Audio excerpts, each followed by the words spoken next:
Well, it's the last road trip of the regular season for the Red Sox, and they started off with a 9-0 loss against the Blue Jays. Sox bullpen gave up 9 runs, 8 of them earned, and 13 hits. Nick Pivetta gave up 4 of those runs, with 3 of them being earned over 5 innings. He gets credited with the loss. Red Sox will try to bounce back tomorrow. First pitch at 3:07. A little matinee action for you. Up north, Joe and Will have the call on the Shaw's and Star Market. WEEI Red Sox Network. Shaw's and Star Market, perfecting the art of fresh. Brian Bayo is going to get the start for the Sox, opposite Ross Stripling for the Blue Jays. Rob Bradford's got the Visit Massachusetts pregame show at 2:07. Sponsored by the Massachusetts Office of Travel and Tourism. Start your Massachusetts adventure today at visitma.com. And after taking it day by day this week, Coach Bill Belichick this day has decided to rule Mac Jones out for Sunday's matchup against the Green Bay Packers with that ankle injury he suffered last week. Lawrence Guy and Yadni Kajust have also been ruled out of Sunday's game at Lambeau. 7 players are listed as questionable: Joshua Bledsoe, Jacoby Myers, Adrian Phillips, Kyle Duggar, Jalen Mills, Devon Godchow, and Raekwon McMillan, all listed as questionable. More information has come out about Celtics coach Ime Udoka. According to sources, an independent law firm probe has found that Udoka used, quote, crude language toward a female subordinate. Sources also say that these findings will contribute towards a difficult pathway to reinstatement. Other Celtics news: big man and 6-time All-Star Blake Griffin has signed a 1-year, fully guaranteed deal to join the Celtics this season. Griffin averaged nearly 6.5 points per game and 4 rebounds in 56 games for the Brooklyn Nets last season. Also, center Luke Kornet suffered a sprained ankle in practice this week. According to Jared Weiss, Kornet will be sidelined for 1 to 2 weeks as the Celtics begin their preseason schedule this Sunday at home against the Charlotte Hornets. And finally, Boston College football tomorrow is going to host the University of Louisville. You can catch that game on WEEI AM 850 with coverage starting at 11:25. I'm Joe Braverman. That's what's trending on Boston Sports Original, WEEI. Connor Siebold, I love the confidence. But, boy, you look marvelous underwater. Yeah, Siebold, while the confidence is there, I think Worcester is still there for a reason.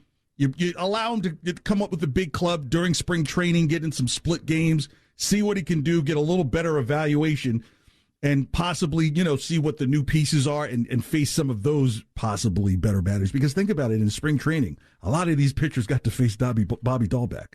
Of course you put Siebold in the water. I like that. Put it back in just for that, man.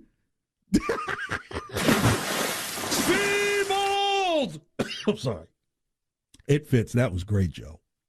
Now, here's what's trending on WEEI. Trending now on WEEI and WEEI.com. The big news today, we've been talking about it out of Brooklyn, where the Brooklyn Nets have fired head coach Steve Nash after their 2-5 start. According to Shams Charania, the Nets are in line to hire suspended Celtics head coach Ime Udoka as their next head coach. According to ESPN's Adrian Wojnarowski, this hire could take place within the next 24 to 48 hours, and the Celtics would let Udoka walk freely until possibly that move is made. Jacques Vaughn will be the interim coach for the Nets for now. The trade deadline in the NFL has come and gone, and your Patriots stood pat, making no moves. Some notable moves during today, including the Vikings acquiring tight end TJ Hawkinson from the Detroit Lions. Pass rusher Bradley Chubb goes from the Broncos to the Dolphins. Wide receiver Chase Claypool heads to the Bears from the Steelers. And suspended wideout Calvin Ridley goes to the Jacksonville Jaguars from the Atlanta Falcons. He will be eligible to play in 2023.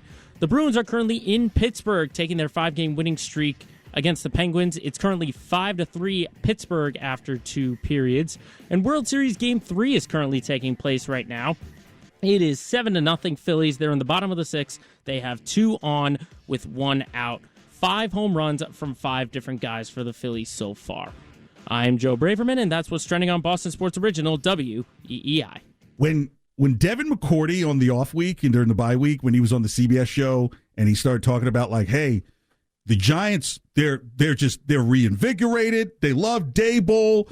It's different than when one of our coaches was there. And I said that could have been McCourty sending a shot out to his teammates, especially to Mac Jones, like, look, we see you. We hear everything you go through, and I'll be the first one to tell you, I'm in the middle of that, the first thing you go through. But my thing is, I would rather be wrong about something that ends up being good than to be right about something that's going to end up being bad. Easy going, fun time, different than when Judge was there. See? That is not Devin McCourty's style at all. That's like breaking rule number 2. Go all in for team. Do your job. It kind of goes all over that stuff. But when you see what's happening in front of you, and I always tell people. To Fevry trying to drive in there. Too strong off the glass. And that will do it for half number 1. As again, though, Max, you got to think, with the first quarter starting out 12-4, a big turnaround here for the Beaks, able to cut it to 2 at halftime. This is huge for UMass Boston. This was a great second quarter for them. To be going into half just down 2 after being down 8 at the end of the first quarter is a big turnaround for them. And look, not everything didn't look so shiny and perfect in the second quarter, but it was a whole lot better than what they saw in the first. So a big improvement here from the Beacons. Beaks outscored the Anchor women 20-14 in that corner, and they've got that lead down to 2 with still a whole half of play to go. We've got a ton of action here at halftime. We got a couple of highlights from men's basketball. We'll give you the full halftime stat as well as our LEC scoreboard. But first up, let's show you what men's basketball did back on December 13th as they took on Salem State. Until then, it's 26-24. Anchor women on top of the Beacons. 50 allowed to WPI and through most of the third quarter. And Dixon got fouled on the three-pointer by Isabel Booth. She got clobbered on that one. And it wasn't a bad shot either, the way it got off. It almost went in. I think the gym would have been ablaze if that had gone in. And that's a triple, Ramey, right there. You have a foul on a 3. You send the best free throw shooter for UMass Boston to the line, and Booth has to go to the bench with her 4th personal foul. Huge net positive for the Beacons on that play. They will take this every day of the week. Now Jones looking to drive, crossover, floater, gets it to go. Tough bucket for the senior guard. That was impressive. How about the crossover in the paint at the free throw line? You don't normally see crossovers that close to the basket. Dixon with a deep three-pointer and gets nothing but the net on that one. That's how you know she's feeling it. That was a deep shot. Most players on the court wouldn't take that one, but that was Meg Dixon right there. That is what you love to see from her. Now a 2-point game. Munier, nice fake to get up and under. How about number 30? Finally coming alive on offense, getting the best of Alexa Potter down low. Back to 4. 4 minutes to go here. Jensen back out top. Goes to the elbow for Potter. Back to Jensen. Jensen goes to Potter. Turns. Gets it to go. Tough move from Alexa Potter with the defender on her back. She got the right angle on that one. Timed it perfectly. So that was a good play, though, because you had a feeling it was going to Potter, but it was like where and when. Yes. Jenna Cosgrove telling her team, let's slow it down. Yep. Time's on their side. It's going to be the same message, I think, from Heather Jacobs. Oh, what a shot by Corsinetti. Oh, my goodness. A pure confidence 3, and the lead is now at 5. 3 again from Corsinetti. Just a little sidestep. And she knew that the whole way. She dribbled down the court like she was just waiting for that shot to come, and oh, my goodness, was it sweet. Beacons are not going to foul. And that will end the game. So a big win from Rhode Island College. It looked comfortable. Got down very close at the end, but eventually they pulled away late and found themselves winning 65-55. We'll take a short break. Zayas on the baseline to Joy. Joy with the corner 3. Off the mark. Rivera on the rebound. They try and go quickly up the floor. Oh, my God. Ilua looking like Odell Beckham with that one-hander. Zayas to McKenzie. McKenzie has it blocked, but he still finishes. That was tough. He got hit on that one. Let's take a look at some of the plays that were made. Watch this interception right there. Wow. I was going to say, I might have outdated that via, I said Odell Beckham, but I think Justin Jefferson is what the kids are saying. And then McKenzie these with days. the tough finish. He's missed a few in a row now, so it's good to see the ball going. McKenzie now with 8 points as Noreska misses that one. And Lorquette with a monster rejection of Karoma. And that's what he can do when he's not grabbing a double-double. He will turn your shot away. Zayas. It's ridiculous at this point. Statistically, it doesn't make any sense how he hits these threes, but he just keeps them coming. And another steal in the backcourt for Ikalua. He's going to hold on for a jump ball.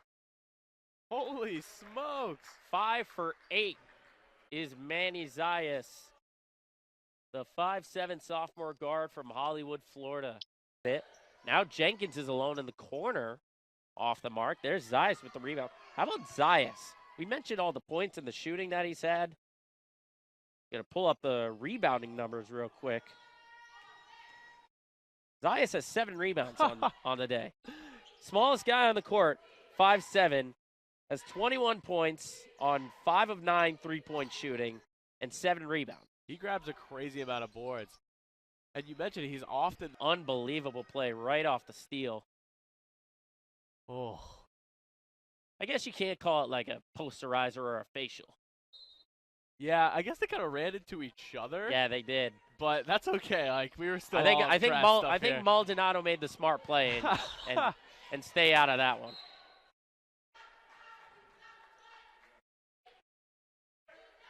That was the only thing we were missing today was a big dunk. So send the fans home happy. And we were just talking like you were saying like you wanted some slams. I know. And I told you they were doing it in warm-ups, and there you go. Xavier passed up a dunk a couple times. I was waiting for it, and there we go. We got it.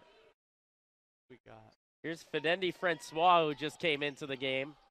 Personally, my first time seeing Finendi. And how about the scoring, guys? We'll give you team stats in just a minute, but player stat, Zayas, 21 points, McKenzie, 15, Ilua, 15, all while Lorquette has been held to 9. Yes. I mean, if you had told me before this game that Malik was held to 9 points, I would say, man, did we lose by 10 or 20? Like, how bad was this loss for Beacon? They won by almost 20 points. I get Pedro and Big Papi ain't walking through that door, says Rick Pitino. All right, next. I could have given you a third option on that one, say neither. That'd be more realistic. More likely to happen, the Red Sox winning 81 games next season or the Patriots winning 9 games for the rest of the year. Ooh, there's no push answer here. It can't be a push because 3 games, either 2-1, 1-2. Right, yeah. So clearly the Patriots have to win 2 games either against Cincinnati, Miami, Buffalo. Benefit of the doubt, 2 of them are at home. Or this Red Sox team to win 81 games, which would be what? That's half a season. That's an even 500. No, I'm thinking about how many more games that was than last year. What did they win, like... Did they win like 75 games last year, something like that? This is really hard because nothing has been done about the pitching for the Red Sox yet. You don't know what you have in Matazaka. Justin Turner sounds cool on paper, but I mean, if he's betting on himself by the time he turns 40, I mean, I know there's a MILF genre in films, but still. 78 wins to be exact. 78 wins last year. So the Red Sox, this team, 3 wins better than last year. Yeah, I would say Red Sox win 81 games because those games that were blown by the bullpen last year, Kenley Jansen, I think, will take care of those things. So I would say the Red Sox right at 81, maybe 82 games, more so than the Patriots winning 2 of their next 3 games.